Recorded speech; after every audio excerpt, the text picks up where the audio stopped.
Merci de rester fidèle au programme d'ITV. Bonsoir à toutes et à tous. Bienvenue dans le 1945. Nous sommes le 2 octobre 2023 et les enseignants du Sénégal ont repris ce lundi le chemin de l'école au lycée Lamine Gueye où se sont rendus nos équipes. La rentrée est bien effective. Tous les professeurs se sont présentés. Ils comptent démarrer les cours le jour même de la rentrée des élèves. Ne ratez pas le reportage de Mme Seynabou Babo. Et puis près d'un mois après la démission de Aly Ngouille Ndiaye, le Sénégal n'a toujours pas de ministre de l'Agriculture. Un poste clé toujours vacant.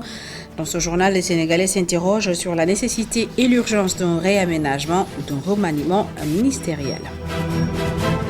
Dans cette édition également, vous aurez le Tour d'Europe des Lions au menu ce début de semaine. Iliman Ndiaye qui marque avec Marseille, Pape Matar Sarr dompte Liverpool et Moussa Niakhaté se fait expulser. Les week-ends de nos Lions dans leur championnat respectif à suivre dans le Tour d'Europe des Lions en fin de journal.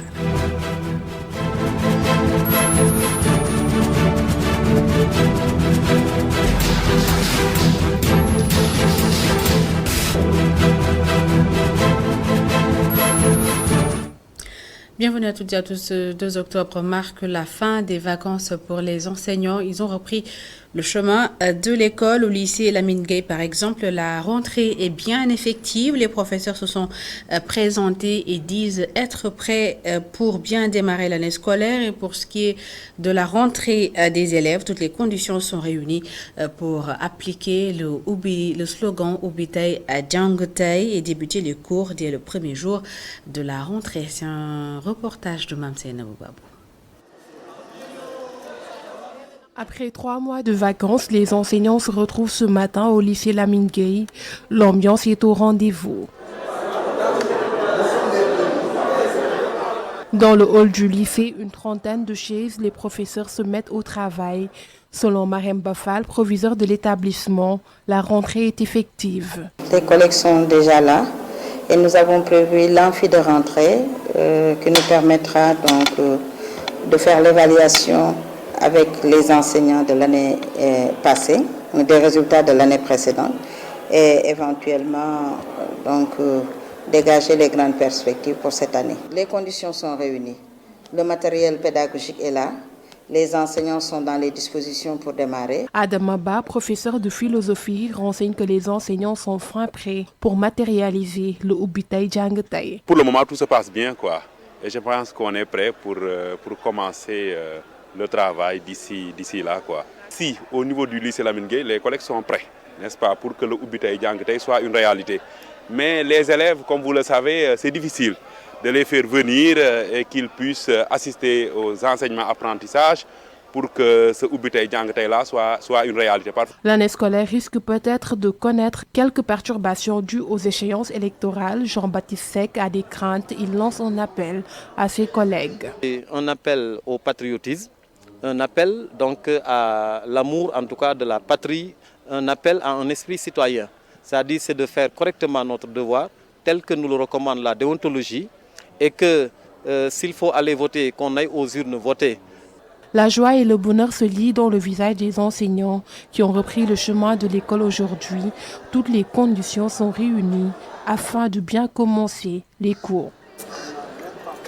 Et puis des lauréats du concours général en visite à l'Académie internationale des métiers de l'aviation civile. Une visite guidée avec les responsables de l'Académie basée à Thiès pour leur faire découvrir les secrets des métiers de l'aéronautique. Les élèves ont été justement séduits et attirés par ces métiers. La directrice de l'établissement a profité de l'occasion pour revenir sur la politique aéroportuaire du Sénégal. Plus de détails avec Isidore Alexandre Sen et Samba Fall. Lena Mariam Sall et Arfan Bachir Touré sont lauréats du dernier concours général. Ils ont eu l'opportunité de visiter l'Académie internationale des métiers de l'aviation civile à la base militaire de Thiès. Je trouve, après cette visite, que l'aviation est un métier très intéressant et je suis extrêmement fière de voir tous les moyens dont le Sénégal dispose et tous les moyens qu'il déploie pour former une prochaine génération de pilotes compétents et qui pourra servir. J'ai expliqué tantôt, je suis plutôt passionnée d'intelligence artificielle, mais je ne doute pas que dans le futur, il peut y avoir une intersection entre les deux puisque c'est une discipline qui touchent des secteurs très variés. Parce que depuis que je suis petit, j'ai voulu être pilote et savoir que je n'ai pas besoin de partir dans un autre pays pour pouvoir faire ma formation me réconforte vraiment. Et pourquoi pas peut-être aussi faire le métier d'ingénieur aéronautique. Les métiers de l'aviation civile et de l'aéronautique sont dématérialisés au Sénégal, à entendre cet élève technicien en maintenance. Non, c'est possible. Avant, c'était un projet qui n'était peut-être pas accessible à tout le monde, mais maintenant, le projet d'aviation est possible et il est possible ici au Sénégal et encadré par un personnel sénégalais. Le projet Hub aérien du Sénégal est sur une bonne piste selon les responsables de l'AIMAC. Jeunesse constitue un étendard de toute cette ambition que nous avons de mettre notre pays comme le premier hub aérien sous-régional à l'horizon 2025.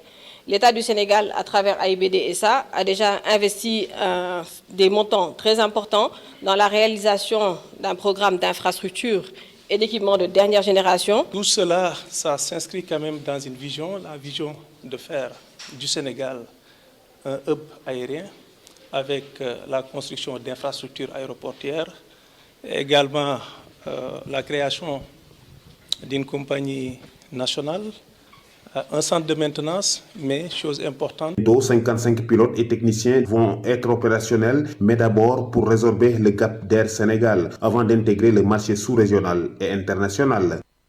Et du 14 au 20 octobre prochain, le Sénégal accueille la 70e édition de la conférence régionale exposition Assemblée générale de l'Asie Afrique. Près de 300 participants sont attendus à cette grande messe du secteur des transports aériens autour du thème la résilience à travers l'innovation, initiée par l'AIBD.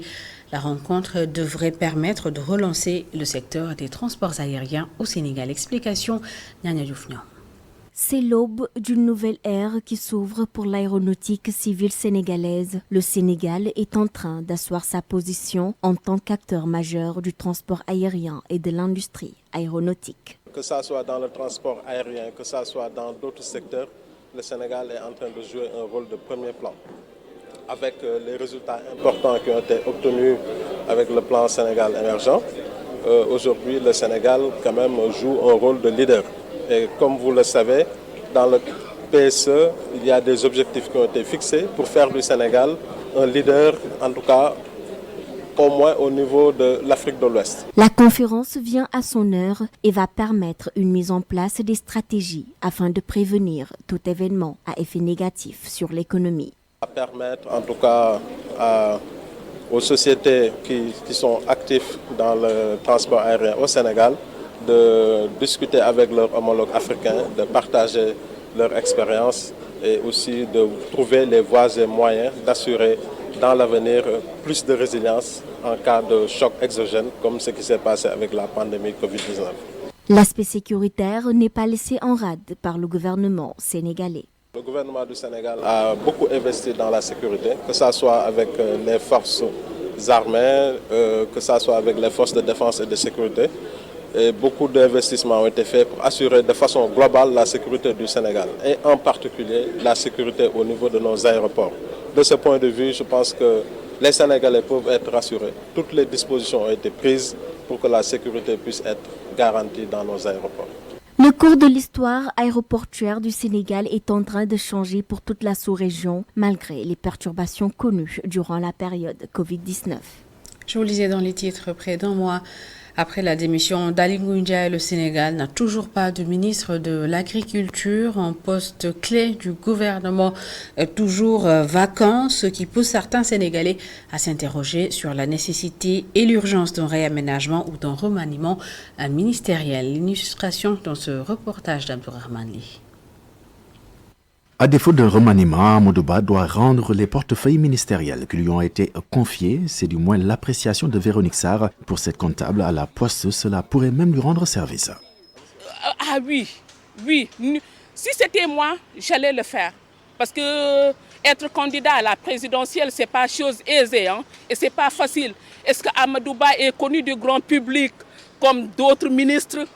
Là, je ne saurais le dire. Hein. Plombier de son état, Ibrahima Cissé a été agriculteur dans sa localité d'origine.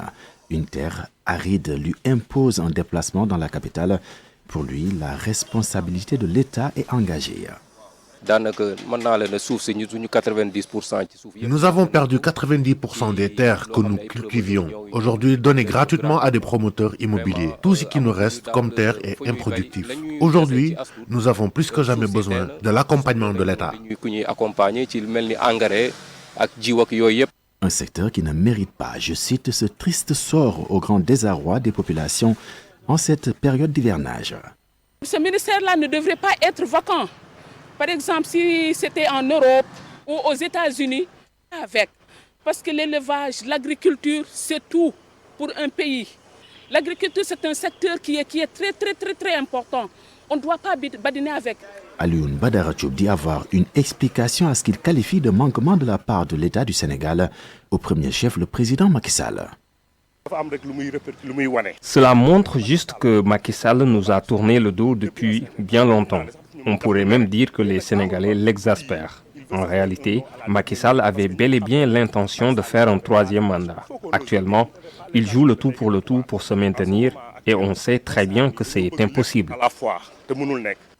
Des questions sans réponse subsistent. La politique à tout prix ou la patrie avant le parti? Ces Sénégalais tendent l'oreille. Alors à présent à Nioro-du-Rip, c'est dans la région de Kaolack où 5 villages de la commune de Darussalam dénoncent l'état de dégradation des routes de leur localité à cause de cet état justement. Pendant l'hivernage, ces villages sont complètement coupés du reste du département. Les populations de ces 5 villages étaient dans la rue pour manifester leur mécontentement. Plus de détails avec nos correspondants sur place, Sekou Diallo. Ils sont plus de 5 villages autour de Yendoulaïndemène à vivre les mêmes calvaires. Ils sont dans les ténèbres pour cause d'un manque d'électricité. Nous vivons dans l'obscurité depuis très longtemps. Le président Macky Sall nous avait promis de l'électricité en 2012, mais jusqu'à présent rien n'est fait. Nous voulons travailler, mais l'électricité nous manque. C'est impossible de vendre même de la glace. Nous faisons tout à Thiaré. Même pour moudre le mil, c'est à Thiaré que nous allons. En charrette, et c'est très difficile.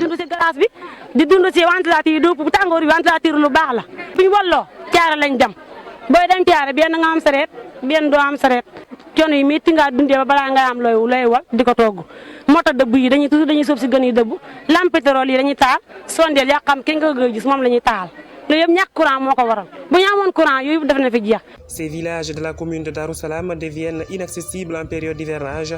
Ces populations n'en peuvent plus. fii bu yàlla di tawee kenn mënul génn dem fenn.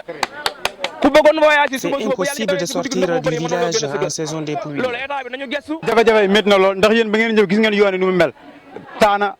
Il faut que l'État nous aide.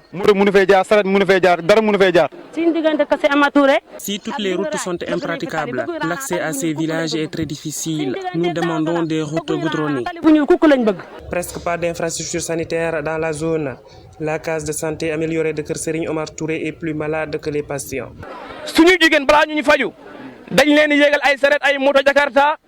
Pour se faire soigner, les femmes sont obligées de prendre des charrettes pour aller à l'hôpital. C'est à Thiaré ou dans d'autres communes. Il n'y a même pas de médicaments au niveau de la case de santé améliorée de Kër Serigne Omar Touré. Nous allons jusqu'à Kaolack pour acheter des médicaments. Nous n'avons pas de sage-femme aussi. Ce sont des milliers de personnes qui habitent cette zone, mais elles sont laissées en elles-mêmes selon ces populations. Et si la situation ne change pas d'ici les élections, ces manifestants comptent voter contre le pouvoir en place. Et à Tibavonpel, le collectif des victimes de démolition ne compte pas regagner le site de recasement. Il brandit une décision de justice qui ordonne plutôt le retrait de l'autorisation de lotir. Le collectif demande au ministre de l'Urbanisme, du Logement et de l'Hygiène publique de se plier à la décision de justice et de les rétablir dans leurs droits. Lamine Diédhiou porte leur parole au micro de Babacar Seck. Suite à cette démolition, le président de la République nous avait octroyé 20 hectares pour nous recaser. Il avait donné des instructions pour que ce recasement se fasse dans les meilleurs délais. Nous avons suivi le dossier jusqu'à obtenir notre autorisation de lotir avec, à l'époque, l'appui du maire, du préfet, des autorités locales, qui nous ont accompagnés et engagé un promoteur pour le terrassement du site, ce qui est fait. il fallait en même temps aussi suivre le dossier de demande de lotir que nous avons obtenu par décret numéro 5316 depuis le mois de mars 2022. Malheureusement, suite à l'obtention de cette autorisation de lotir, le ministre Abdoulaye Seydou Sow a pris sur lui-même sa propre volonté pour retirer cette autorisation de lotir-là, sans motif, à la date du 1er septembre. Et nous avons attaqué cette décision du ministre Abdoulaye Seydou Sow au niveau de la Cour suprême, qui nous a donné gain de cause par arrêté numéro 39-2023. Et le ministre aussi a été notifié, en tout cas la Cour suprême a notifié au ministre de nous restituer, de nous remettre notre autorisation de lotir. Toujours le ministre refuse d'exécuter cette décision de justice. Donc voilà aujourd'hui ce qui nous réunit. Et pire, le ministre a récupéré le dossier et gardé ça sur sa table. Gestion des déchets solides au Sénégal. Un centre de compostage sera construit à Touba. Une annonce du directeur général de la Société nationale de gestion des déchets selon Mastiam. Ce centre va générer et permettre de générer, de commercialiser des certificats de carbone dans le cadre de l'article 6 des accords de crédit relatifs au climat. Je vous propose de l'écouter. Aujourd'hui, nous sommes venus concrétiser sur le terrain la mise en place effective de ce partenariat qui permettra de mettre en place un centre de compostage au niveau de notre centre intégré de valorisation de déchets de Touba. Pourquoi Touba? C'est un choix rationnel parce que c'est la deuxième ville du Sénégal en termes économiques mais aussi en termes de démographie. Et c'est un choix d'équilibre aussi parce qu'on a réfléchi sur Tivaouane où on a déjà un projet pour la gestion des déchets électroniques et Kaolack où on se projette éventuellement sur du plastique, mais notre site de Kaolack a des problèmes d'accessibilité. Donc ce choix de Touba pour nous est important parce qu'il nous permettra de nous projeter dans la mise en place d'infrastructures de gestion de déchets, mais aussi l'éclosion de filières de transformation de déchets. Donc là, c'est l'occasion de remercier en tout cas l'ensemble des personnes de l'UCG Sonaget qui ont travaillé autour de ce projet, mais aussi nos partenaires techniques et financiers qui, en plus de nous apporter le financement, ce qui signifie des investissements directs étrangers qui vont entrer dans le Sénégal, permettront aussi de créer des emplois directs et indirects autour de ce projet, mais aussi d'aider le Sénégal dans l'atteinte des objectifs qu'il s'est fixés dans le cadre de l'article 6 de l'accord de Paris qui exige la réduction des gaz à effet de serre sur lequel le Sénégal s'est engagé. C'est essentiellement ça les contours de ce partenariat. Il y a une composante, disons, économique qui est liée à la mise en place effective d'un investissement et la création d'emplois.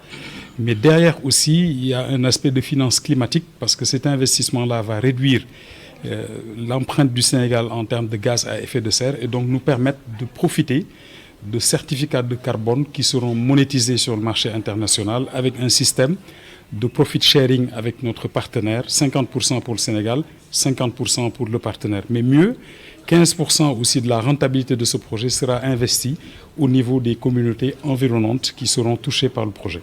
Et dans l'actualité internationale, un important convoi de l'armée malienne s'est mis en mouvement ce lundi 2 octobre à Gao en direction de la région stratégique de Kidal, bastion de la rébellion Touareg. Cette opération a lieu alors que le nord du Mali est le théâtre depuis fin août d'une reprise des hostilités de la part des groupes armés séparatistes à dominante Touareg et d'une intensification des attaques djihadistes contre l'armée malienne.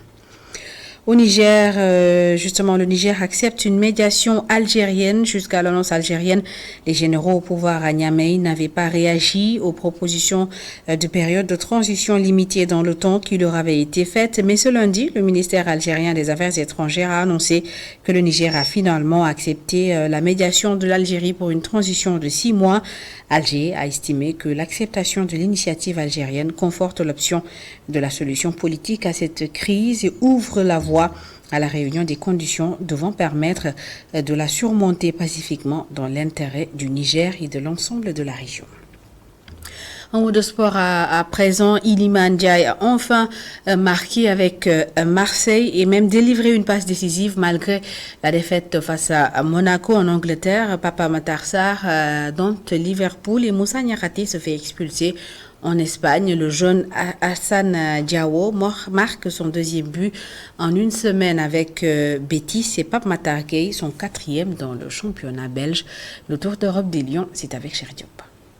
En France, Iliman Ndiaye est enfin décisif avec l'Olympique de Marseille.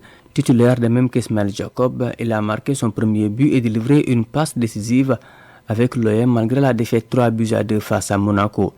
Ismaël Sarr, qui revenait de blessure, est entré en cours de jeu, de même que Crépin Diatta. De son côté, Mourinho a frustré les attaquants parisiens en faisant une dizaine d'arrêts face à la bande à Kylian Mbappé pour obtenir un nul vierge. En Ligue 2, Pau bat Amiens sur la plus petite des marches grâce au troisième but en une semaine signé Henri Saivet. La Navanguengan est allé battre Caen 1-0 sur une réalisation signée Amadou Sagna. Dans le championnat anglais, avec Pape Matar Sarr encore titulaire, Tottenham est venu à bout de Liverpool 2-1. Après 2 succès consécutifs, Everton et Gana s'inclinent à nouveau à domicile 2-1 face à Luton Town. Moussa Niakhaté lui a été expulsé avec Nottingham Forest face à Brentford et Cheikhou Kouyaté est entré en cours de jeu. En Espagne, Hassan Diao a marqué son deuxième but en une semaine. Après Grenade, c'est Valence qui a encaissé le but du jeune attaquant sénégalais de 18 ans. Patrice a disputé l'intégralité du match. Rayo Vallecano et Mallorca ont fait match nul, 2 buts partout. John Lopi a aussi fait de même. Almeria et Grenade sont quittés sur le score de parité de 3 buts partout. Avec Cadiz, Mumbai est entré en cours de jeu face à l'Atlético de Madrid ce dimanche. Dans le championnat italien, Boulaye Dia était titulaire avec Salernitana qui a été broyé par l'Inter de Milan 4-0.